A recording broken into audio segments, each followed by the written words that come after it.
మీ ట్రైలర్లోనే almost కథ అంతా చెప్పేశారు. ఇందాక సాంగ్ వింటుంటే కూడా ఒక లిరిక్ ఉంది, శ్రీకృష్ణుడు సత్యభామ సహాయంతో రాక్షసుని చంపేస్తాడనేసి. ఈ ఫిలింలో చూస్తే రాక్షసుడు villain and Satyabhama is his assistant in the film. So మీరు వీలైనంత వరకు మొత్తం రివీల్ చేశారు. Still people are eager to watch it because ఎలా ఉంటుంది అనేసి. మీకు రెసిపీ చెప్పామండి, టేస్ట్ మాత్రం థియేటర్లోనే తెలుస్తుంది. So you know what happened, what are the ingredients, but నాలుగుకి టేస్ట్ తెలిసేది మాత్రం 29th రోజు. All the best. Thank you. నానిగారు సార్, అంటే ప్రతి సినిమాకి ఆర్టిస్ట్గా కొత్తగా ఎక్స్ప్లోర్ చేసే అవకాశాలు దక్కుతూ ఉంటాయి, అంటే క్యారెక్టర్ త్రూ.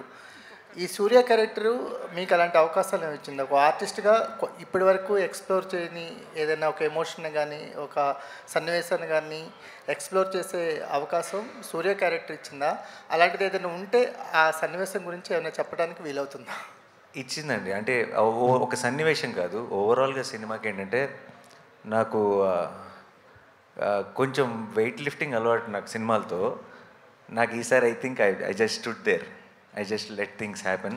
సో ఈసారి బరువు నా భుజాల మీద మాత్రమే కాదు, అందరి మీద ఈక్వల్గా ఉంది. అండ్ ఐ థింక్ ఆ ఒక ఎక్స్పీరియన్స్, అంటే సూర్య అన్న క్యారెక్టర్ని ఇంత ఎనర్జీ ఉన్న సినిమాలో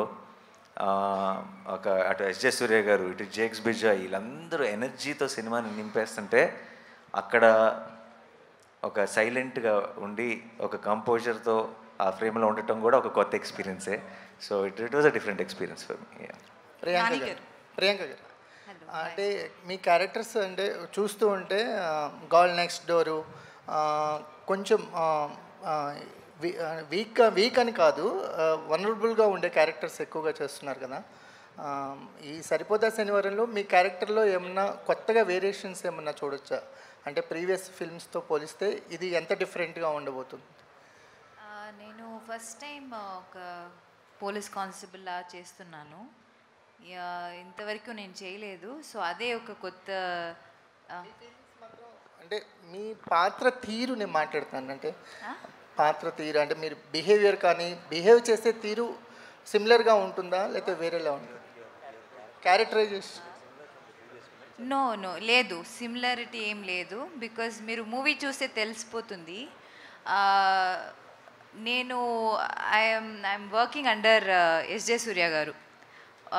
సో నేను తన సిఐ, నేను కానిస్టేబుల్. సో వాళ్ళిద్దరికి, నానికి ఎస్జే సూర్య సార్కి ఒక ఏంటి షాక్ అబ్జార్బర్ లాగా నా వల్లే అన్నీ ఇప్పుడు వీళ్ళిద్దరూ ఎలా గొడవ పడతారు, ఏమేమి జరుగుతుంది అని the whole story revolves around Charu's character. So it's a very big and an important role that I've done till now. So చాలా డిఫరెన్స్ ఉంటుంది. నాని గారు, యాక్చువల్గా అవార్డు సినిమాలు అనేవి సపరేట్గా ఉంటాయి, బేసిక్గా కమర్షియల్ సినిమాలు అనేవి సపరేట్గా ఉంటాయి అనేది ఒక ఎన్ని ఉండేది. బట్ మీ సినిమాలకి ఏంటి, ఒక పక్కన చూస్తేనేమో కలెక్షన్స్ కొట్టేస్తారు, ఒక పక్కన అవార్డ్స్ కూడా కొట్టేస్తారు, మిగతా వాళ్ళు స్పేస్ ఇవ్వట్లేదు. అంటే చూసింగ్ ఆఫ్ ద, అంటే చాలా అందరూ ప్రతి ఒక్కరు కథనే ఒప్పుకుంటారు. బట్ మీరు కథ విన్నప్పుడు ఇది కరెక్ట్గా ఆడియన్స్లోకి వెళ్ళగలుగుతుంది అనేది ఒక 6 సినిమాల నుంచి చూస్తుంటే మీ గ్రాఫ్ నెక్స్ట్ లెవెల్లో ఉంటుంది. ఏం చూసి ఒప్పుకుంటున్నారు సార్ కథలు? మీరు అన్నట్టు యాక్చువల్లీ 2 సపరేట్గా ఉంటున్నాయి అన్నారు కదా, ఈ 2 సపరేట్గా ఉండకూడదు కదా టెక్నికల్లీ, లెక్క ప్రకారం ఎందుకు ఉండాలి అసలు? అవి ఉండకూడదు. అండ్ నేను ఇలా నన్ను ఈ క్వశ్చన్ అడిగినప్పుడల్లా నిజంగా నేను చాలా సోచ్ చెప్పుంటాను ఇంటర్వ్యూల్లో, బట్ నిజం చెప్పాలంటే నాకే తెలియదండి. And I'm just trying to be a good audience also. అంటే అంత నాకు తెలిసి ఎక్కువ ఆలోచించి, అది ఒక సినిమా అయినా రిలేషన్షిప్ అయినా, I feel over thinking kills it. So నేను ఎక్కువ ఆలోచించకుండా జస్ట్ ఒక ప్రేక్షకుడిలాగా ఆలోచించి డెసిషన్ తీసుకోగలుగుతున్నాను ప్రస్తుతానికి. I hope I will not get diluted, the audience in me will not get corrupted at any point అని ఐఎమ్ జస్ట్ ట్రైంగ్ హార్డ్. అంతే. జనరల్గా ప్రతి సినిమాలో కూడా అంటే హీరోయిన్ మధ్య ఉండే కెమిస్ట్రీనే మనం ఇదిగా తీసుకుంటాం. బట్ ఈ సినిమాలో చూస్తే మీరు ఎస్జే సూర్య గారి మధ్య ఉండే కెమిస్ట్రీ నెక్స్ట్ లెవెల్లో అనిపిస్తుంది. అసలు అంటే ఆయన ఈ క్యారెక్టరైజేషన్కి సెట్ తీసుకోవడం కానీ దాంట్లో మీ ఇన్పుట్స్ ఏమైనా ఉన్నాయి, లేదా ప్యూర్ వివేక్ కాత్రియాస్ ఇదంట డెసిషన్ అంటారు? టు క్యాస్ట్ హిమ్మా, దాన్ని క్యాస్ట్ చేయడానికి నో అది మొత్తం ఇట్స్ టీమ్ డెసిషన్ అండి. ఎస్జే సూర్య గారు అయితే పర్ఫెక్ట్ చాయిస్ అని మేము ఫిక్స్ అయ్యాం. అండ్ మేము ప్రతిరోజు లొకేషన్లో ఏ సీన్ షూట్ చేస్తున్నా సరే మేము తీసుకున్న డెసిషన్ ఎంత కరెక్టో ఆయన ప్రతిరోజు గుర్తు చేస్తూనే ఉన్నాడు. After every single take we felt that అమ్మయ్యా ఈయన కాకుండా మనం వేరే ఆప్షన్కి వెళ్ళలేదని మాకు ప్రతిరోజు గుర్తు చేశాడు. సార్ నానిగారు, చెప్పండి సార్. ఇప్పుడు స్టోరీ అంతా శనివారం మీద డిపెండ్ అయింది కదా. ఇప్పుడు మరి గురువారం రిలీజ్ చేస్తున్నారు, అది ఏమన్నా మీకు అనిపించలా? ఏం చేద్దామంటారు మీరు? అది కూడా సింక్ అయితే బాగుండేది అనిపిస్తుంది. కాదు, ఏం చేద్దాం, శనివారం వేసి శనివారం తీసేద్దాం. సో తప్పదు కదండి, సినిమా కదండి. స్టోరీ శనివారం మీద ఉన్నంత మాత్రాన. అయితే మీకు రిలీజ్ సినిమాకి మీరు రన్నింగ్లో ఉన్నప్పుడే ఈటీవీలో ప్రోగ్రామ్ వచ్చింది, సరిపోదా శనివారం, దాని పేరు కూడా అది ఇంటిల్లి పాది. అవునా? చాలా దగ్గరికి వెళ్ళింది టైటిల్ అని అనిపించింది నాకు. ఎవరికైనా తెలుసా? ఉంది ప్రోగ్రామ్, మీకు రేపు వాళ్ళు పిలుస్తారేమో బహుశా. మీరు ఇది క్రియేట్ చేస్తున్నారు, మేము చూసాం ఈటీవీ. సరిపోదా శనివారం అని లేదండి. జబర్దస్త్ బ్యాచ్ సరిపోదా శనివారం మార్చారు. ఇప్పుడు మార్చారా? మార్చి చాలా రోజులు అయింది, మీ స్టార్టింగ్లో ఉన్నప్పుడే. అవునా?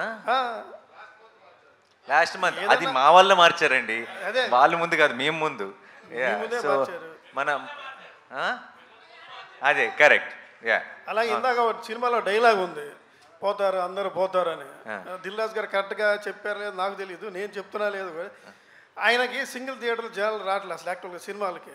ఇప్పుడు ఓటీటీ వరకు ఉండకుండా అందరు పోతారు థియేటర్లకి అంటే పోతారు ఓటీటీని అని కాన్సెప్ట్లో దిల్రాజు గారికి అనిపించిందేమో, నాకైతే అలా అనిపిస్తుంది. పోతారు ఓటీటీ దాకా ఆగరు, అందరు థియేటర్ పోతారు. అదే నానిగారు ఈ సినిమాకి సంబంధించి కథని ముందు నుంచి టీజర్ నుంచి ట్రైలర్ నుంచి రివీల్ చేస్తూ వస్తున్నారు. పాయింట్ ఏదైతే ఉందో రీసెంట్గా ప్రమోషన్స్లో ఎస్జే సూర్య గారు కూడా అసలు మీకు శనివారం ఎందుకు కోపం వస్తుంది ఆయన అన్ని ఇంటర్వ్యూలో రివీల్ చేస్తారు. సో ముందు నుంచి ఆడియన్స్ని ప్రిపేర్ చేస్తున్నారా అంటే పాయింట్ చెప్పడం వల్ల? కొన్ని కథలు చెప్పి ముందే ప్రిపేర్ చేయడం కూడా మంచిదే అంటారా? సార్ నిజం చెప్పాలంటే ఏమో ఐ డోంట్ నో, బట్ నాకు తెలుసు ఈ మధ్య అది ఆన్లైన్లో కానివ్వండి ఇంకోటి కానీ ఎక్కువ సినిమా లాంగ్వేజ్ ఇది ప్రతి జనరేషనల్గా మారుతూ ఉంటుందండి. బట్ చాలామంది ఈ మధ్య ఎక్కువగా మాట్లాడుతుంది ఏంటంటే ఏమంటారు, అంతే తెలుసు అంటే ఏం జరుగుతుంది, లేదంటే ఇది ఏం ఎక్స్పెక్ట్ చేయొచ్చు, సర్ప్రైజ్లు ఉంటాయా, షాక్లు ఉంటాయా, దాని మీద వెళ్తున్నారు. అంటే అనుకున్న ఇప్పుడు ఏ సినిమా అయినా సరే గుడ్ గెలుస్తుంది, చివరికి ఈవిల్ ఓడిపోతుంది. అంత మాత్రం సినిమాని ప్రెడిక్టబుల్ అనలేం కదా. అదే cinema is all about experience. అంటే మీకు తెలిసిపోయిందా తెలియలేదా కాదు మోస్ట్ ఇంపార్టెంట్. మీరు ఎక్స్పీరియన్స్ మీరు చూస్తున్నంతసేపు మీకు ఒక గూస్ బంప్స్ వచ్చినాయా, మీకు బాధ వచ్చిందా, మీకు ఒక హై వచ్చిందా, మీరు వాళ్ళతో పాటు నవ్వుకున్నారా, మీరు ఈ 2.5 గంటలో 3 గంటలో మీరు ఎంగేజ్డ్గా ఉన్నారా, ఎంగ్రాస్డ్గా ఉన్నారా, ఇది కదా సినిమా అంటే ఇలా ఈ 4 ఫార్ములాల్లో టిక్ అయిందా, నాకు ఏమైనా అన్ఎక్స్పెక్టెడ్ ట్విస్ట్ వచ్చిందా, నాకు ప్రీ క్లైమాక్స్లో ఇది వచ్చిందా, అలా కాదు కదా. Overall experience is the film. So I'm not scared of telling the story before hand. And మీరు అన్నట్టు ఒక థ్రిల్లర్లు కానీ సస్పెన్స్ ఫిలిమ్స్లో మొత్తం చెప్పలేం, ఎందుకంటే అవి బ్యాంక్ అవుతాయి కాబట్టి. మిగతా సినిమాలకి హ్యాపీగా కథ చెప్పేయచ్చండి. If the film is about an experience then you can, మీరు అస్సలు ఆలోచించకుండా డౌట్ లేకుండా చెప్పేయచ్చు. నానిగారు హలో అండి, hi here. Hi. I am Babita from Big TV. I'm very excited to watch the movie on 29th. So it's all about anger issues కదా, మీ anger issues గురించి story నడుస్తుంది. అండ్ రీసెంట్ ఇంటర్వ్యూలో కూడా మీరు చెప్పారు మీరు ఎక్కువసేపు యాంగర్ని హోల్డ్ చేసుకోలేరని.